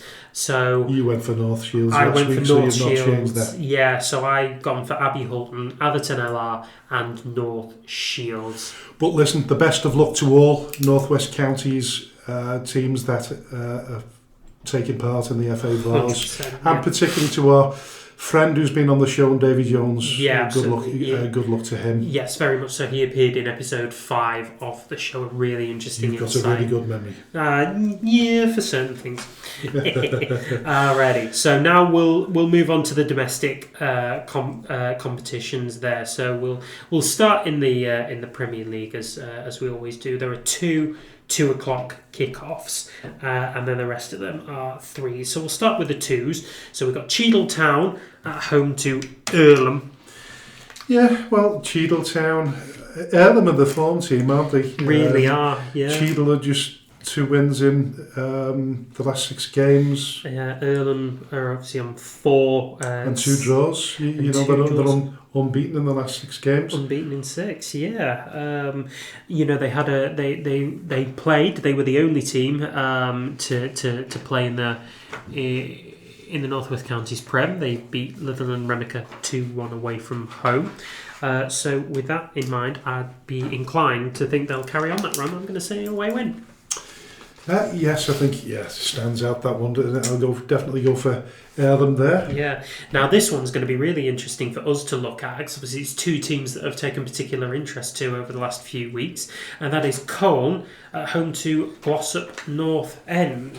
So Colne have had a really good run of form recently, which has seen them sort of parked mid-table as far as the form is concerned. They've also climbed off the bottom of the North West Counties Premier Division, and are now right up the spine of teams ahead of them. Didn't win last time around, but nonetheless, still really decent run of form. And then Glossop North End, managed by our good friend of the show, Richard Brodie, on a really good run of form. 4 wins out of 6, including the last 3. Yeah, at least the topsy-turvy form, really. I mean, like I said last week, Richard says that, on the day he reckons they could beat anyone, and I believe him, but I think Colne definitely up against it there, and it all day long, Glossop North End, and best of luck to Richard. I think he's doing a great job there. Absolutely, yeah. So I've gone for an away win there. I'm banking on Glossop to take the 3 points. Right, we'll move to the 3 o'clock kickoffs, and we'll start with Abbey Hay at home to Burscough. Not much between them. Very, very little between them. Sort of collected points across 5 of their last 6 games, only 1 defeat. Relatively low scoring teams by all accounts. 10 goals for Abbey across the 6 games, 9 for Burscough. It's always a difficult place to go, though, Abbey Hay. I always find any of them Manchester teams they're difficult. Yeah, obviously Burscough are not going to see this as an easy trip to go to either. What I will say is that Abbey Hay's position in the table probably sits them in a little bit of better stead. They're in 13th, whereas Burscough are in 17th. Well, it's got the hallmarks of a draw, hasn't it? It does have the I'd like to think Burscough could win that, so I'm going to go for Burscough. Yeah, I will say draw here. Yeah. I'm going to go for a draw. AFC Liverpool versus Charnock Richard. Yeah, so we mentioned the 3 teams that were, on the 6 straight winning run. Charnock Richard are one of those teams. 19 goals scored in the process, just the 7 conceded in 6 games. AFC Liverpool Not doing particularly well at the moment, are they? No, they're sort of very middle of the park here. They've 2 wins, a draw, and 3 losses. Scored less goals than they've conceded as well. You'd probably think an away win here. Yeah, I'm going for Charnock myself. Yeah. Barnoldswick Town versus Bury. Now, Barnoldswick Town, listen, providing these games are on, if there's no frost overnight, Barnoldswick is going to be a very, very heavy pitch. Yeah. Not going to really suit Bury's style of play, is there? They play. Well, they're getting used to playing plastic now, aren't they? They are, yeah. What do you think? Well, Barnoldswick are not doing particularly well, are they? They've 1 win in 6, 2 draws. Bury have only got 2 wins in 6 and 3 draws, really. They're unbeaten in the last 5, which I think you've got to give them a bit more credit for. So, what makes me laugh though, that Dave McNabb, the manager there, seems to be under an awful lot of pressure right now. He really is. I think there's an sky high expectation. It's a different level, isn't it? When you've got over 3,000 people supporting the club, and the divided expectations, fans as well. Divided fans, the expectations, people wanting to get out of that league, and absolutely no guarantee. Again, it looked before Christmas that they had that great FA Cup run. Everything was running smoothly. No defeats. No. They were doing really, really 7 games in hand. They've got to conjure up a run, haven't they? They really do, yes. So they are in second still, and I think that's probably by virtue of Chadderton having experienced their own dip in form. But Ramsbottom are ahead by a point with a game in hand. Berry's away form is just as good as its home form, really. 9 wins, both home and away. Given Barnsley's position in the league. Yeah, I mean, Bury are unbeaten at home, which is the other thing. So, on the face of it, I think I'll sort of back my instincts there, and I will say a Bury win. Yeah, I'm going for Bury myself. There we go. Longridge Town versus Squires Gate. So these are 2 teams that are winless in their last 6 games. Although Longridge have at least scrambled 3 draws out of their matches, whereas Squires Gate are unfortunately just looking like the whipping boys at this point in time. You might fancy him to score a goal, but you'll also fancy him to concede 3. So on that basis, I think I'm going to go for a Longridge Town win. Yeah, I think I'll go along with you there. Longridge definitely all day long. Now, this one is a really interesting fixture. This is Lower Breck versus Ramsbottom United. So Lower Breck are another of those teams that have got 6 straight wins, and they are 4th in the league table, just the 4 points off of Chadderton in 3rd, and have lost just the 1 game at home all season. Ramsbottom, sort of not much contrast really, but they're unbeaten in 6 still, but they have had 3 draws out of that one.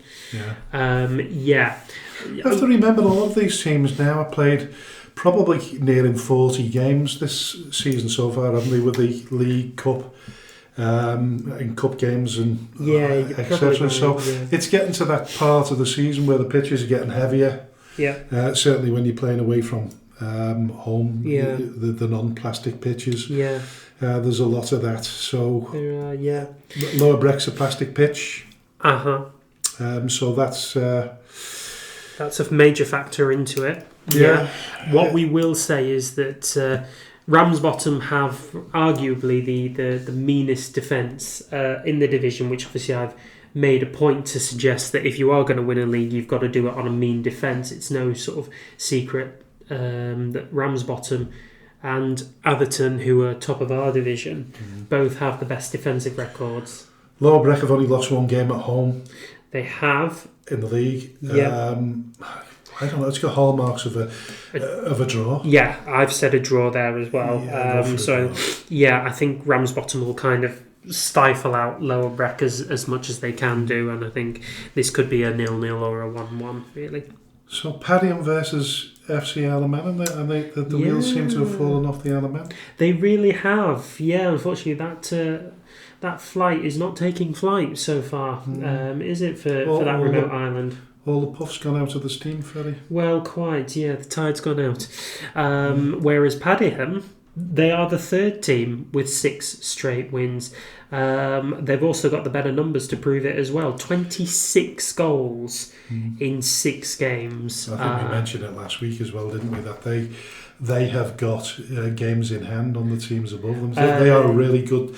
A lot of games as well. They've only played 26 games, whereas the rest of the teams above them have played anywhere between 28 and 31. So they've got about 5 games in hand.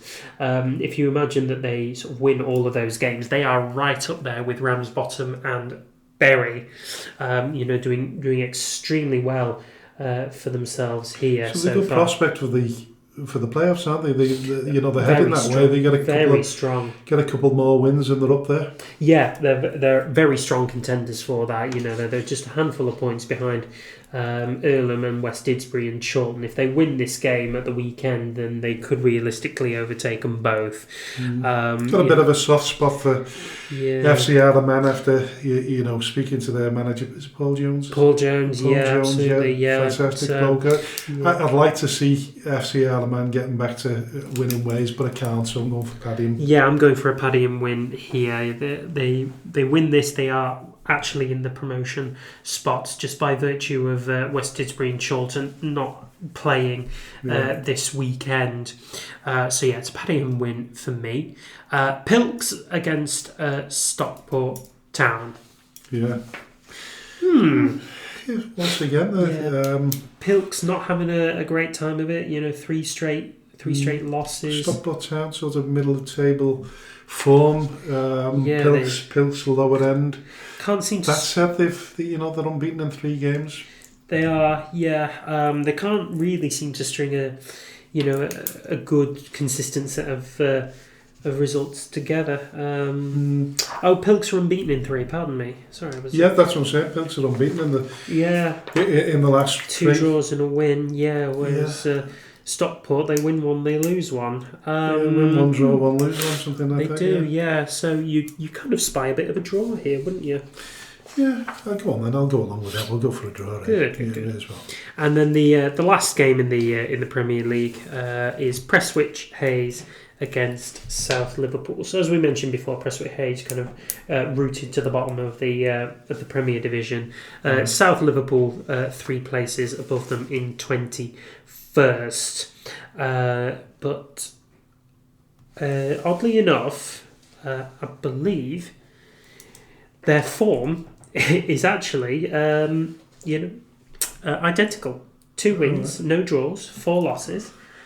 Same amount of goals conceded, just the 1 goal scored, 1 goal more scored, by South Liverpool. So in the last 6 games, so with that in mind, you'd probably be looking at a draw. Listen, we get 8 of them, we get the jackpot. Honestly, I'd love that. Yeah, so listen, that rounds up the Premier Division for Saturday. So what we do is now we go south before we go north. Even though we're not playing this weekend, we still go south. Oh yeah, well there's a thought. We don't play, do we? No, we do not. So but we will go south, and we'll begin with the 2 o'clock kickoff in the Southern League, and that's Wolves against Asheville. Yeah. So let's scramble up the paperwork for that, because there's a lot of paperwork involved in this. You would not cost me a fortune in printing this, it's incredible. Yes. I don't even want to go there. So Wolves are second from bottom of the Premier League table, and Asheville are 7th actually. So they're making a bit of a late, far distant surge for the playoffs. As to the form table, though, Wolves lost their last 2, but Asheville lost 2, drawn 1, so not much better by all accounts, really. No. But kind of with the gap between the teams, you would sort of think that they'd get the business done there. I'm going for Asheville. Yeah, I think I'll go for Asheville on that one as well. Definitely. So Olscott Heath at home to Winsford United. So Winsford part of that 2-horse race with Stafford for the automatic promotion spot. As to their form table, though, they've lost 2 of the last 6. So they were back-to-back losses, but then they've patched together 2 wins. To kind of steady the proverbial ship, if you like. Olscott Heath, very much kind of lower end of the division, really. And you'd have to go for Winsford on this. You kind of would, yeah. At the Giant Stadium. Look at the names here: the Pride Park, the Giant Stadium. Now we move on to the Creative. Hut Stadium. I've never heard of it. Barnton are taking on Stafford Town. Stafford top, Barnton 15th. As to the form, Barnton change of management, I believe. Yeah. I don't know whether they've brought anybody in yet. I don't think they have. No, they've. I might be wrong on that one. I'm sure they let go of their two managers. I'm sure it was. Listen, these are both key games, aren't they? You expect Winsford to win. Stafford, if they're going to, keep the pressure on each other, they've got to win. Yeah, and I think they probably will. With the all inconsistencies at Barnton, you can probably just see a Stafford win there. Yeah. So we'll move to Camel Led, who are 11th in the form table, 11th in the domestic table, at the bottom. And Shawbury are rooted to both. It's only really going one way, isn't it? I would have thought so, yeah. Go for Camelhead on that one. Yep. Eccleshall versus Sandbach. So Eccleshall have the best form in the division. 5 wins from the last 6 games, including 3 straight wins. Whereas Sandbach is just above them in the form table. Just 5 wins and a draw, both level pegging on that one. The only difference is Sandbach have got a better goal difference. They do, yeah. They've got a slightly tighter defence, where Eccleshall, not as prolific in front of goal, and do concede a few more, really. So you'd probably incline to say Sandbach on that one. Yeah, Sandbach, definitely just Sandbach. So Foley-Mere. Well, let's talk about Foley-Mere. We asked the question last week, where is Foley-Mere? And you were right. It's around the Stoke area. Nice. There's a lot of teams around that area, isn't there? There is, yeah. There's a lot of teams, actually. Wolverhampton down there. Foley-Mere, as we now have learned. I think Stafford, Barnton. Yeah, there's a few. Yeah. I think even Market Drayton are. But yeah, nonetheless, Foley-Mere are hosting New Mills at the Trentham Foods Stadium. You can have a look at these stadium names. There's some fantastic names. Really are, aren't they? But Foley-Mere are... they've won the last 2 games, credit to them. Pulling them sort of firmly away from that relegation trapdoor, if you like. Whereas New Mills are 9th in the league and 17th in the form table, though. But they did win their last game after having gone the previous 5 without a win. With that in mind, you'd probably be inclined to think a draw. Yeah, I was looking at that and I was going for New Mills, and then I changed my mind and went for Foley-Mere.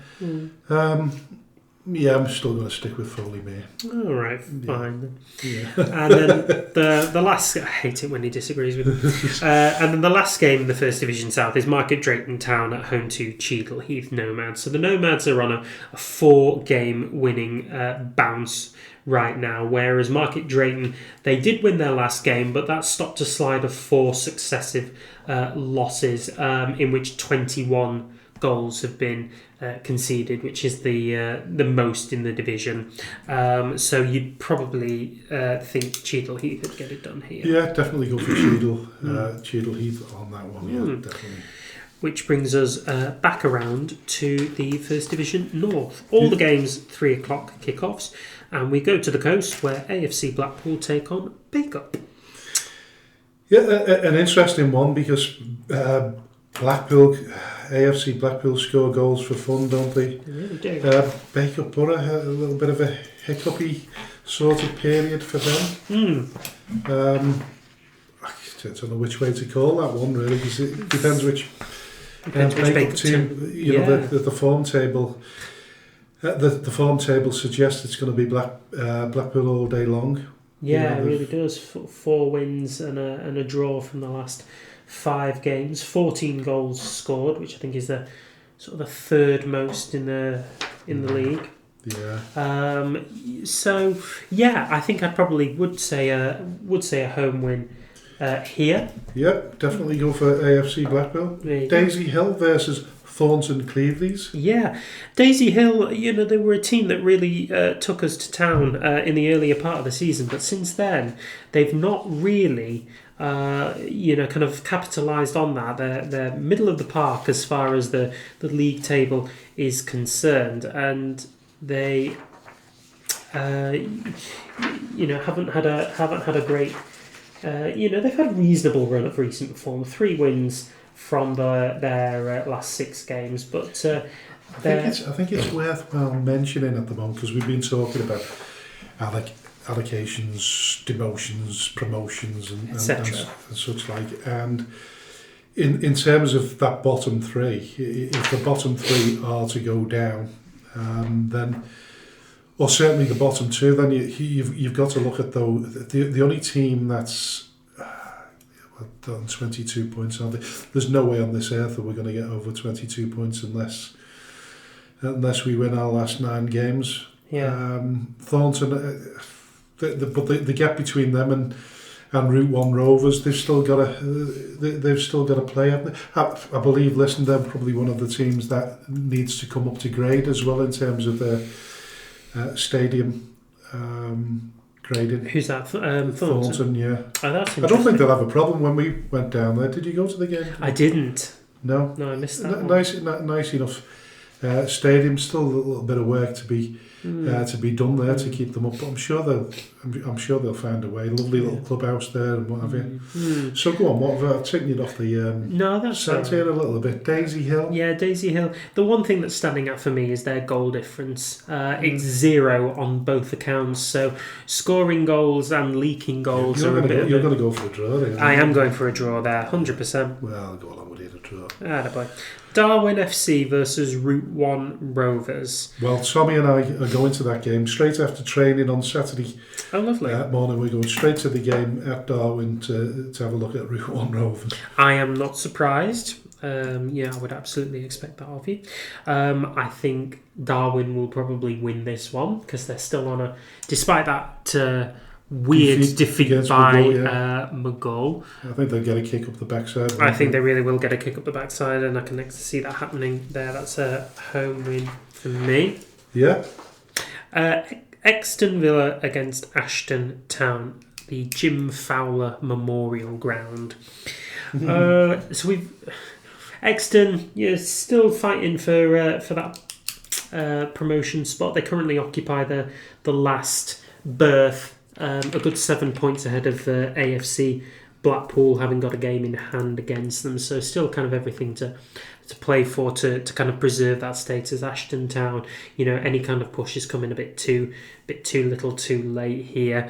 I'd say a home win. Well, I don't think it's over for AFC Blackpool. I think they're still breathing down the neck. One defeat by Exton Villa, a victory by Blackpool. And they reduced the gap to 4 points. So there's pressure there, isn't there? We talk about what we talked about before, injuries, surfaces get a little bit more interesting. But I think we got the hallmarks of a draw, but we've predicted that many draws. I don't know whether to go for a draw or... Listen, I'm gonna go the opposite way around here. I'm gonna go for Ashton Town. Fine. Best of luck to Kevin Town. Yes, indeed. Yeah, we do wish Kevin all the best. So, which brings us to the game that we'll probably have eyes on a little bit more as well, is Garstang at home to McGull. We've sent a spy out to Garstang as well. There we go. Have we sent someone to doddle the food a bit? No. Yes, yeah. We don't endorse that. No. Garstang taking on McGull, who obviously, like we said, just had that great result away at Darwin. I can see them riding that wave, and I don't think Garstang will be a team that's going to stop them. So I'm going to say an away win. Yeah, definitely McGull. Hopefully they do the business for us because that's our only sort of route out of the mess that we're in. Yeah. Clitheroe Boys versus Ashton Athletic. Yeah, the Handmark Engineering Stadium. Again, some lovely names coming up here. So Clitheroe Boys, we've played them a couple of times and we've had our backside sort of handed to us on both occasions really, whereas Ashton Athletic, we probably one of those teams that we could have taken points off had we applied ourselves just a little bit better on the day. Holker are still really in that promotional fight there, so I'm sitting home win. Yeah, I'll go along with that. Definitely. Yeah. Nelson versus Main Road. Well, Nelson... The Daisy Arena. But the Daisy Arena. That's what the stadium is called. The Daisy Arena? I didn't know it was called the Daisy Arena. Was it called the Daisy Arena when we went? No. No? No, it was not. No, but nice pretty little ground. It'd be something that would very much go with Woodstock.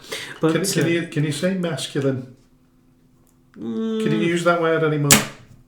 You can't say man of the match anymore, can you? Can you actually? This is a question for you. Can you actually say man of the match? Who says you cannot say man of the match anymore? The FA?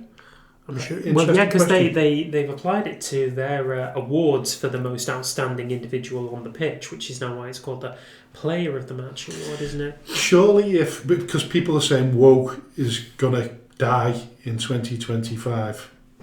So if that's the case, well, listen, if two teams are playing and they're both two teams of men, why can't you call them man of the match rather than player of the match? I don't understand this political wokeness surrounding that. I think we need to contact the FA's inclusivity division and try and figure that one out, because that one's... Where do you lie with that? I think we need to have a debate about this. It doesn't bother me too much that it's called a Man of the Match award, really. It doesn't. No, but I'm saying to you that it doesn't bother you that they call player of the match as opposed to man of the match. No, I'm not really too fussed either way, to be honest. No. As long as it gives me extra points on my fantasy football, that's really all I'm bothered about. I'm stuck on that one because I think it should be. I remember, I don't know whether I've already said it on the podcast before, but I used to, when we were at Stormy Corner, we used to have Liverpool ladies playing in the Women's Super League. Yeah. Or Ladies Super League, I don't know what you're allowed to call it now. But I used to do the stadium announcements, and I used to do the lineups, the announcements, the scores. Okay. And all that. And at the end of the game, 5 minutes before the end of the game, I used to announce the player of the match. Yeah, but I turned around and said, "I'm the man of the match." Oh. And there was like 20 women behind me said no, and so I said, "It's the lady of the match," and they said no. Before I knew it, I got that tongue tied in the end. I turned around and said, "It's such and such a person." So I'm in the camp of confusion, and if it's a ladies' game, it's the lady of the match. Yeah. If it's the men's game, it's the man of the match. But different conversation. We'll have that. That's one for another episode. Yeah. But, Nelson playing Main Road at the Daisy Arena. That's where it all started. It is, and you've got to really say that this is kind of Nelson's to lose. Really, they're sitting pretty at the top of the league. Quite a commanding position. They can't afford to lose or draw this one, really, can they? Because breathing right behind them with 3 games in hand is Atherton. Yeah. And they've got to take advantage of the fact that Atherton are playing in the FA Vars. Yeah. Because then they put a little bit of pressure on. The 58 points, they create a 4-point gap, albeit then Atherton have got 4 games. They've still got to play them 4 games. Mm-hmm. That 4-point gap becomes a little bit of a psychological battle then, doesn't it? Whereas Nelson just cannot afford to lose this game or draw it. No. And Main Road are no... Main Road... They're not an easy team to play. They are not an easy team to play against, no, as we've kind of found out. They lost 3 games, they won 1, then they lost their last one. Conceding a lot of goals. Conceding 12. That will be an eyebrow raiser for them coming into this game, really. So you'd want to say Nelson, really, wouldn't you? Definitely, we're going to go for Nelson. Yeah, absolutely. Yeah, Nelson. So that rounds up the Northwest Counties for this weekend, and yes, hopefully all the games will get played. Yeah, fingers crossed. Absolutely. Yeah. Also rounds up nearly the end of the show. Yeah, the end of the show. So normally at the end of the show, I ask that question about what have you learned this week? I have learned that just because you are dropped by a Premier League academy, there are a million more ways to enter the professional circuit, or indeed the semi-professional circuit. I've learned that as long as you are enjoying your football, nothing else really matters. Not the money, not the expectations, nothing else matters. And always have a second plan in case football doesn't pay you enough, or football, stops being your main source of income. And I really liked what Josh Woods said. He described what happened as going from nothing to something to everything. And It's really poetic, though. Poignant. And sort of summed up his little journey then. I know things went a little bit flat after that epic game, and they would do, wouldn't they? Yeah, of course they would. But I certainly think his stock value's gone up. Yeah, 100%. It wouldn't surprise me if we saw him in League One next year. Yeah. Yeah, 100%. And I know he's got a contract to negotiate now because he's coming to the end of it. He is. At Accrington Stanley, so it'll be interested to see whether what he does and where he moves on. But you just wish you wish players like that all the very best, don't you? You hope that they can have that one moment of success somewhere else again. I mean, it's nice the fact that he got to play at his boyhood team at Anfield. That's fantastic. Every young player's dream is to play on the hallowed turf of their home club, isn't it? It really is. Their boyhood club, and he's managed to achieve that. But he'll want to carry on doing that, and let's hope he gets a move further up. But I think what he said has summed everything up. Is just practice hard, continue what you're doing in the hope that one day you'll move higher up, or just keep your head switched on, make sure that you make the right decisions in your career whilst it's a small career. And very much like the old Football League in the 70s, isn't it? Albeit though in this day and age with a pub every day going out of business, I don't think any of the current crop of players will be taking over pubs. No, I don't think so.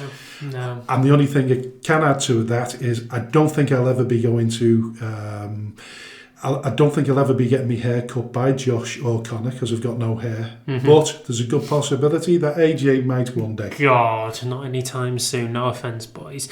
But I think the other nice thing to look at, in particularly the story with Josh, is that despite big clubs' attempts to kind of stifle it out and fat cats trying to grab all the money out of it, it is nice to know that there is still some magic remaining in the FA Cup. Definitely. And the final words. You've been listening to the Speaking Frankly Football Show with myself, AJ Vegette, and my co-host, Mr. Frank Hughes. Please do like, subscribe, rate and review on the podcast episodes to be the first to hear about a new episode when it is released. We love hearing your feedback and views on the shows thus far. We are available across multiple podcast streaming services, including Amazon Music and Spotify, so please make sure to check us out wherever you get your podcasts, and we will see you next week for another episode of the Speaking Frankly Football Show. Bye bye for now.